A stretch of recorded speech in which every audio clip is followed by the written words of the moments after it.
Les migrants sont traqués. Par moments même il pleut, on vient détruire les tentes. Enfin, c'est difficile. On est allé à la rencontre d'Aboubacar, un Ivoirien de 36 ans qui est rentré en Côte d'Ivoire en 2024 après plusieurs années passées au Maroc et en Tunisie. Depuis son retour à Abidjan, il a lancé son business dans l'artisanat mais qu'il a du mal à faire décoller. Il nous raconte son histoire. J'étais très inquiet pour ma vie et tout ça. L'accès déjà à la nourriture, c'était compliqué. Voilà, on avait tout le temps froid sur les étounes, on n'avait pas vraiment de quoi se couvrir et tout ça. Donc c'était difficile au fait. C'est ce qui m'a poussé à revenir parce que je ne pouvais plus supporter. Au départ, je ne voulais pas revenir parce que nous, les migrants, on a un dicton qu'on dit là, mieux vaut mourir pauvre en aventure que de revenir malheureux ici. Comme je suis un homme de foi, je prie beaucoup. Dieu m'a inspiré, il m'a dit reviens, bon c'est la vie, tu es encore très jeune, et puis voilà, tu peux reprendre. Heureusement que la famille m'a bien accueilli et tout ça. Un jour, j'étais sur YouTube, je commençais à regarder des vidéos et je suis tombé là-dessus. Je suis allé au marché, j'ai acheté des perles et j'ai commencé à façonner.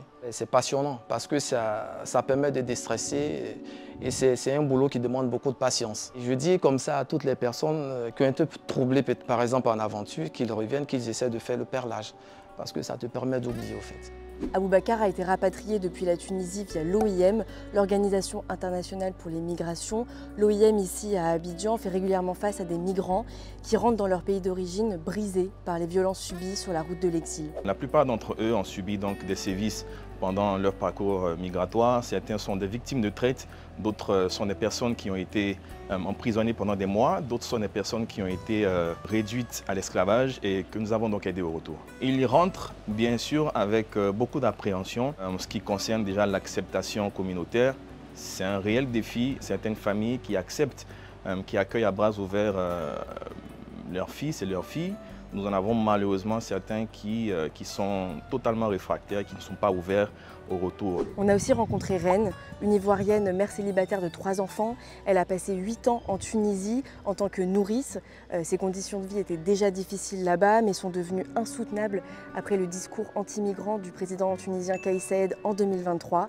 C'est à ce moment-là que Reine décide de retourner en Côte d'Ivoire. Je peux dire l'annonce du président Kais Saied. Les bailleurs nous ont mis tous à la porte et on vivait dans la rue, pratiquement dans la rue.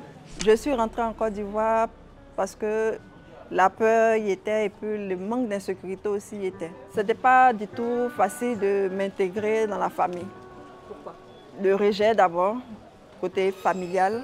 Donc je me suis sentie exclue de ma famille. Il n'y avait pas eu l'accueil que j'aurais voulu avoir en rentrant chez moi.